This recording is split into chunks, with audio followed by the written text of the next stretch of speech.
Hello everyone, welcome to my channel explain math. ये मेरा 4th video है RRB section controller exam का। और इस वीडियो में मैं डेटा एनालिसिस और इंटरप्रिटेशन के क्वेश्चंस को कवर की हूँ, तो आप वीडियो को अंत तक जरूर देखें। तो चलिए शुरू करते हैं पहले सवाल से। पहला क्वेश्चन है, the pie chart shows various expenses in the production and sale of a book by a publisher in degrees. If the printing cost is 10,500, then the royalty paid is. इसमें देखिए प्रिंटिंग कॉस्ट का यहाँ पे value दिया है degrees में 126 degree और royalty paid का 54 डिग्री है। तो आपको ये फाइंड आउट करना है कि अगर प्रिंटिंग कॉस्ट इज 10,500 तो रॉयल्टी पेड कितना होगा। तो इसको हम यूनिटरी मेथड से सॉल्व कर सकते हैं। जैसे 126 degree represents 10,500, then we will find for 1 degree and then we will find for 54 degree। ठीक है, तो 126 डिग्री जो है वो रिप्रेजेंट कर रहा है 10,500 को। तो 1 डिग्री 10,500 बाई 126। बहुत समय स्टूडेंट्स कंफ्यूज होते हैं कि मल्टीप्लाई करना है कि डिवाइड करना है। तो आप ऐसे देख सकते हैं, जैसे 126 1 कैसे बनेगा, जब हम इसमें 126 से डिवाइड करेंगे तो same thing you have to do it on the RHS also. Here also you have to divide by 126। अभी आपको फाइंड आउट करना है 54 डिग्री का, क्योंकि रॉयल्टी पेड जो है उसका वैल्यू दिया है 54 डिग्री। तो अभी आपका 1 का वैल्यू पता है और मोर का फाइंड आउट करना है, तो हमें मल्टीप्लाई करना होता है। 10,500 बाई 126 इंटू 54। ठीक है, अभी इसको हम सिंप्लीफाई करेंगे तो हमें इसका आंसर 4,500 आएगा। तो यहाँ से बी मेरा करेक्ट ऑप्शन होगा। Second question, the percentage of difference between the binding charges and the advertisement charges. So binding charge 64.8 degree, advertisement charge is also 64.8 degree. तो अगर हम इसका डिफरेंस फाइंड आउट करेंगे तो 0 आएगा, तो यहाँ से हम आंसर ए होगा। ठीक है, चलिए अब क्वेश्चन 3 करते हैं। Question 3, miscellaneous expenses are what percent of paper cost? Miscellaneous expenses is 14.4 degree, paper cost is 36 degree. इसका परसेंटेज निकालना है, तो मिसलेनियस एक्सपेंसेस ऊपर में लिखेंगे, by paper cost is 36 and multiply by 100। Percentage में कन्वर्ट करने के लिए फ्रैक्शन को हम मल्टीप्लाई करते हैं 100 से। ठीक है, अब इसको हम सिंप्लीफाई करेंगे। तो 14.4 को हम 144 बाई 10 लिख सकते हैं, तो 36 इंटू 10 हो जाएगा, इंटू 100। 10 और 10 रिड्यूस कर देंगे और 36 times 4 is 144, so 4 into 10 will give me 40%. So हमारा B होगा correct option. Next, what is the percentage of paper cost with respect to total expenses? So paper cost is 36 degree. Total expenses मतलब कि सारा expenses include करके, so सारा expenses include करेंगे तो हमारा, हम जानते हैं कि पाई चार्ट में complete angle is 360 degree, right? So total expenses होगा हमारा 360 और ये फ्रैक्शन हो गया, इसको परसेंटेज में कन्वर्ट करना है तो मल्टीप्लाई बाई 100। अब चलिए सिंप्लीफाई कर देते हैं, तो हमारा आंसर आएगा 10%, so D will be the option. The bar graph depicts the distribution of the marks scored by 6 students A, B, C, D, E, F in 4 different subjects. So ये हमारा बार ग्राफ है, इसमें हम 6 students है, आप देख सकते हैं एक्स एक्सिस पे A, B, C, D, E, F लिखा है और इसके 4 डिफरेंट सब्जेक्ट के मार्क्स दिए हुए हैं। कौन कौन सा सब्जेक्ट है? Soft skill, logical, verbal and numerical. और जो मार्क्स दिया है वो एज अ परसेंटेज दिया है, as a percentage of their aggregate mark for the 4 subject. So aggregate marks scored by A is 450, B is 600। Aggregate marks मतलब A का ये चारों सब्जेक्ट मिला के एग्रीगेट मार्क्स है 450। तो ये 450 में जो पहला वाला है जो डार्क से पूरा शेडेड है दैट इज सॉफ्ट स्किल, और ये सारा परसेंटेज लिखा है। अगर हमें स्कोर फाइंड आउट करना है कि ए को सॉफ्ट स्किल में कितना मिला, तो उसके लिए हमें फाइंड आउट करना होगा 25% ऑफ 450। फिर लॉजिकल में कितना मिला, that is also 25% of 450। Verbal में कितना मिला, 30% ऑफ 450। और न्यूमेरिकल में कितना मिला, 20% ऑफ 450। ऐसे करके हमको स्टूडेंट ए का सारे सब्जेक्ट में क्या मार्क्स मिला वो पता चल जाएगा। उसी तरह बी का भी एग्रीगेट मार्क्स दिया है, सी का भी, डी का भी, ई का भी, एफ का भी। तो सबसे पहले हम सबका मार्क्स फाइंड आउट कर लेते हैं। तो हम एक टेबल बनाते हैं और इसमें एक कॉलम में मैंने सबका टोटल मार्क्स लिखा है जो कि एग्रीगेट मार्क्स है, और हर एक सब्जेक्ट का मार्क्स फाइंड आउट किए। तो एक मैं बताती हूँ कि कैसे ये आया है। तो ए का सॉफ्ट स्किल्स में 25% है, ठीक है। सो 25% ऑफ टोटल मार्क्स जो कि 450 लाया है। So it will be 25/100 into 450, ठीक है। और 25 times 4 is 100, so 450 divided by 4। अब इसको हम डिवाइड करते हैं। सो 4 1 जा 4, 4 1 जा 4, 4 2 जा 8, तो 2 रिमाइंडर होगा 20, सो 112.5। तो ऐसे करके आप सबका मार्क्स फाइंड आउट कर लीजिएगा। Once your table is ready, now based on this you will get 3-4 questions. Now easily you can solve all the question. तो चलिए अभी क्वेश्चन करते हैं। Now question 5. If a certificate of merit is awarded to the student who scored the highest marks in numerical, then who would get it? तो सबसे पहले वो table हम देखते हैं। इसमें न्यूमेरिकल्स में सबसे ज्यादा मार्क्स आया है डी को 240, ठीक है। तो यहाँ से सी होगा हमारा correct option. Next, the marks scored by A in verbal. So A जो है वो वर्बल में 135 लाया है। Is approximately what percentage of the aggregate marks scored by B. So aggregate marks B का 600 है। तो परसेंटेज फाइंड आउट करते हैं। उसके लिए सबसे पहले फ्रैक्शन निकालते हैं। सो ए का वर्बल में 135 आया है और एग्रीगेट मार्क्स बी का 600 है। ये फ्रैक्शन हो गया। इसको परसेंटेज में कन्वर्ट करना है तो multiply by 100। So 100 times 6, so 135 divided by 6 अगर हम करते हैं तो 22.5, मतलब कि ये अप्रोक्सीमेटली 23 होगा, ठीक है। तो बी होगा correct option. Next, the marks scored by D in numerical. So D का न्यूमेरिकल में 240 आया है। Is approximately what percentage of the marks scored by A and C combined in logical.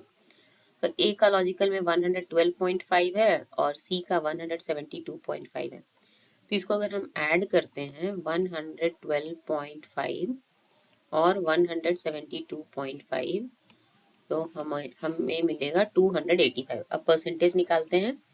Marks scored by D in numerical which is 240 and total marks of A and C in logical is 285 into 100. So 5 से simplify करते हैं पहले इसको हम।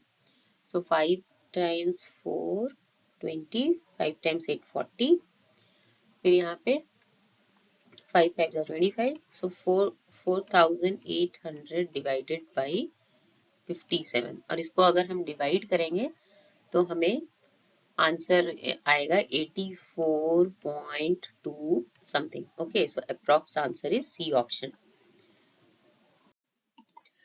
Now question number 8. Assume that there were some mistakes in calculating the percentage distribution depicted in the graph, with marks scored in numerical getting interchanged with those scored in logical. तो बोल रहा है numerical और logical का marks interchange हो गया। इसका मतलब ये जो लॉजिकल है ये न्यूमेरिकल का मार्क्स हो गया और ये न्यूमेरिकल लॉजिकल का मार्क्स हो गया। Then marks scored in soft skills getting interchanged with the score in verbal. So ये है verbal और ये है soft skill, ठीक है। Now if a scholarship is awarded to the student who scored the highest marks in soft skills and numerical taken together, so ये दोनों का सम आपको फाइंड आउट करना है। So 112.5 प्लस 135 अगर करेंगे हम तो हमें मिलेगा 247.5। 180 प्लस 180 is 360, ये होगा 287.5, this is 400, this is 357.5 and this is 362.5। आप बस ये दोनों को ऐड कर देना है। अब देखते हैं किसका ज्यादा मार्क्स आ रहा है। तो सबसे ज्यादा मार्क्स तो 400 आ रहा है, मतलब डी। डी होगा हमारा correct answer. Next, the marks scored by E in logical is approximately what percent more than the marks scored by F in verbal. तो सबसे पहले हम ये इरेज कर देते हैं जो मैंने यहाँ पे लिखा है ताकि कोई कंफ्यूजन ना हो। अब फिर से क्वेश्चन को पढ़ते हैं। The marks scored by E in logical which is 227.5 is what percent more than the marks scored by F in verbal. ठीक है। सो 227.5 एंड 217.5, इसका अगर डिफरेंस निकालते हैं 227.5 माइनस 217.5, तो हमारा डिफरेंस आता है 10। अब इसका परसेंटेज निकालना है। सो किस विथ रिस्पेक्ट टू व्हाट निकालना है हमें, f के वर्बल से। सो 10/217.5 इंटू 100, और डिनोमिनेटर में डेसिमल है, उसको हटाने के लिए हम मल्टीप्लाई 10 कर देते हैं न्यूमरेटर और डिनोमिनेटर में। तो ये हमारा हो गया 10,000/275, और इसको जब हम डिवाइड करेंगे तो 4.59 आएगा, 4.59 विच इज क्लोज टू 4.6। तो ए होगा हमारा correct option. Now study the graph below to answer this question. ये हमारा लाइन ग्राफ है। Year wise and department wise breakup of candidate enrolled in management colleges. What is the difference between the average number of students enrolled in HR and the finance department over the given 9-year period? So आप यहाँ पे देख सकते हैं finance department ये dotted line से है, HR department ये लाइट कलर का ब्लैक लाइन से, सॉलिड लाइन से, और मार्केटिंग थोड़ा डार्क सॉलिड लाइन से है। तो हमें डिफरेंस निकालना है average number of students enrolled in HR and finance department. So पहले HR डिपार्टमेंट में टोटल कितने लोगों ने इनरोल किया है उसका कैंडिडेट का सम निकालते हैं। तो ये होगा हमारा, सॉरी पहले मैंने फाइनेंस डिपार्टमेंट का निकाला है। तो ये है 506 plus 509 plus 600 and so on. But हमें क्या फाइंड आउट करना है, एवरेज। तो इसका एवरेज निकालने के लिए हम इसको डिवाइड कर देंगे टोटल ईयर्स से। सो यहाँ पे कितने ईयर्स है, 2015 टू 2023 9 ईयर्स है, और इसको ऐसे ही छोड़ देते हैं। अभी हम HR डिपार्टमेंट का सम निकालते हैं जो 4413 है, और इसका एवरेज है 4413 डिवाइडेड बाई 9। अब इसका हमें डिफरेंस फाइंड आउट करना है। ठीक है। सो आप देख रहे हैं दोनों में 9 जो है डिनोमिनेटर में है, सो 9 LCM हो जाएगा। तो इसको सब्ट्रैक्ट करते हैं, तो हमारे सब्ट्रैक्ट करने पे 1378/9 आएगा, और जब हम इसको डिवाइड करेंगे तो 153.1 आ रहा है। तो आंसर होगा ए ऑप्शन। तो आप देख रहे हैं कि मैं डिफरेंट वेराइटीज का क्वेश्चंस ले रही हूँ। मैंने सर्कल ग्राफ कवर किया, मैंने बार ग्राफ कवर किया, अभी मैं लाइन ग्राफ कवर कर रही हूँ। तो अगर आपको मेरा वीडियो पसंद आ रहा है तो अपने फ्रेंड्स के साथ शेयर करें, और मेरे वीडियो को अंत तक जरूर देखें, और इसको लाइक और सब्सक्राइब करना ना भूलें। Question 11. By what percent is the sum total of candidates enrolled in HR greater than the sum total of candidates enrolled in marketing during the 2015 to 23 period?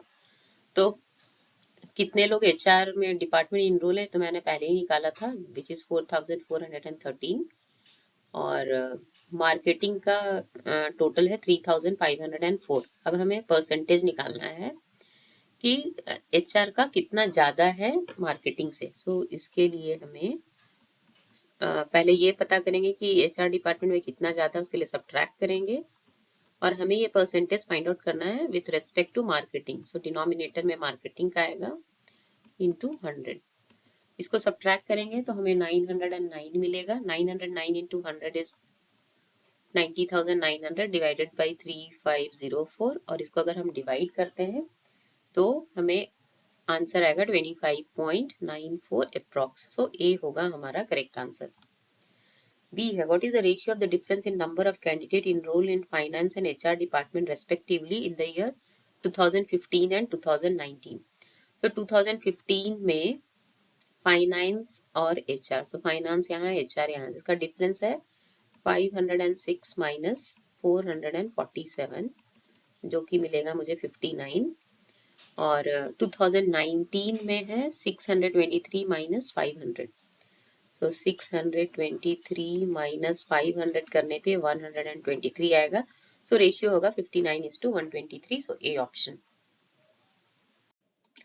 Study the following table carefully to answer this question. Percentage of marks obtained by 6 students in different subjects.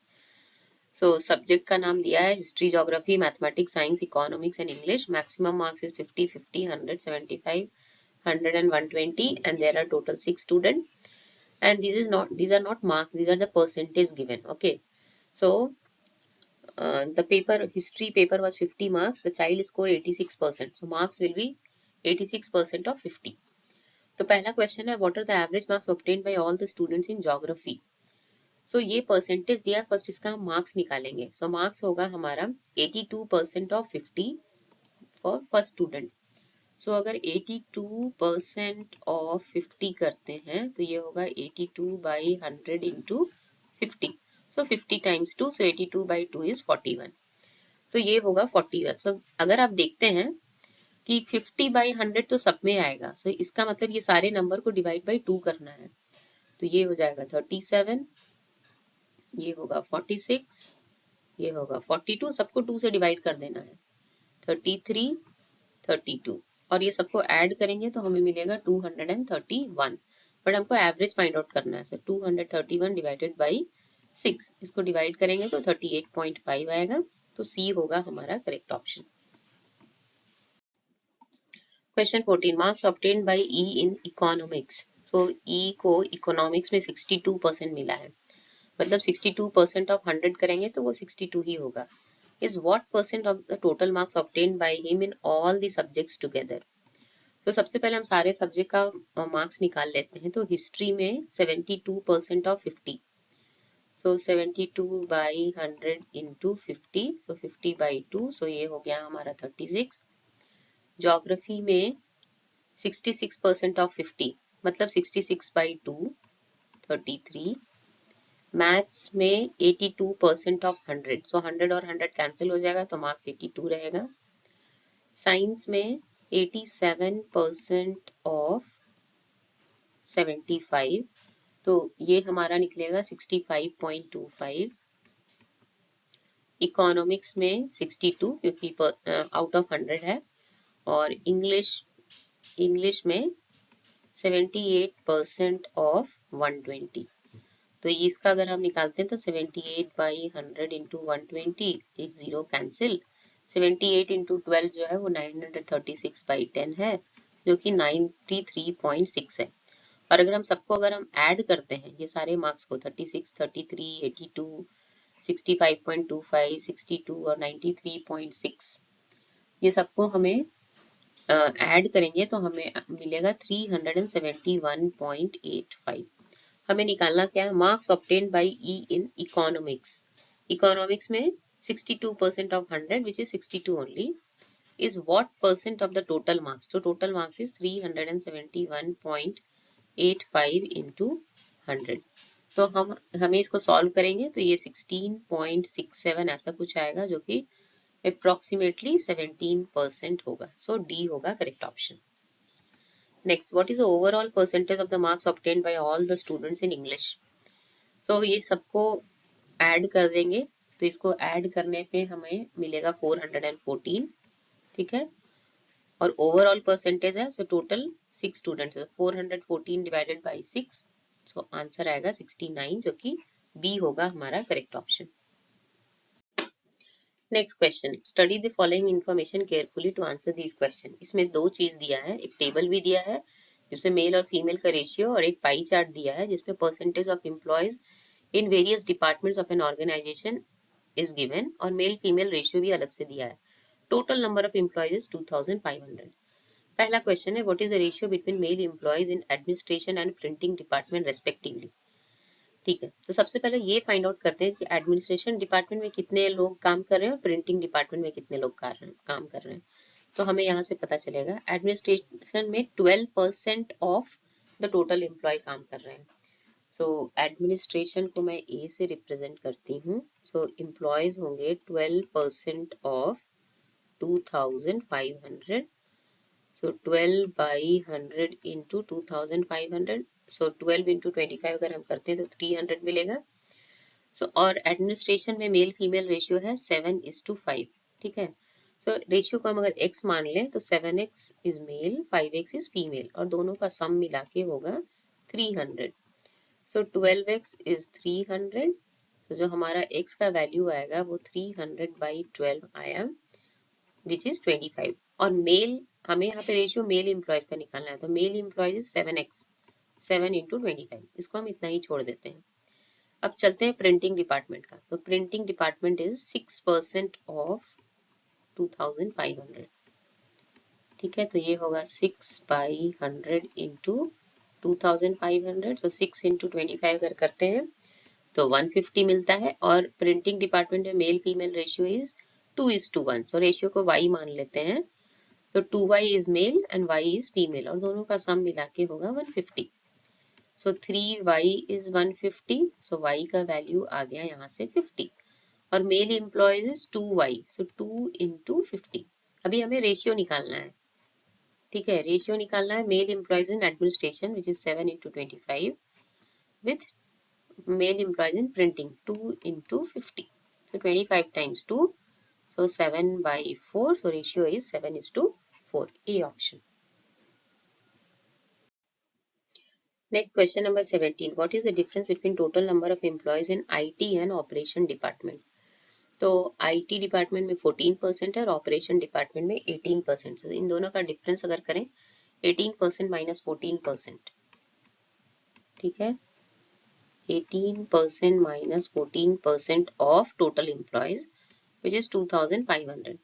तो यहाँ से मिलेगा 4% of 2500। So 4/100 into 2500। So 25 into 4 हो गया 100। So answer होगा C option.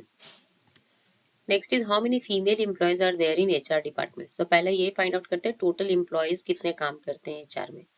तो वो है यहाँ से 16%।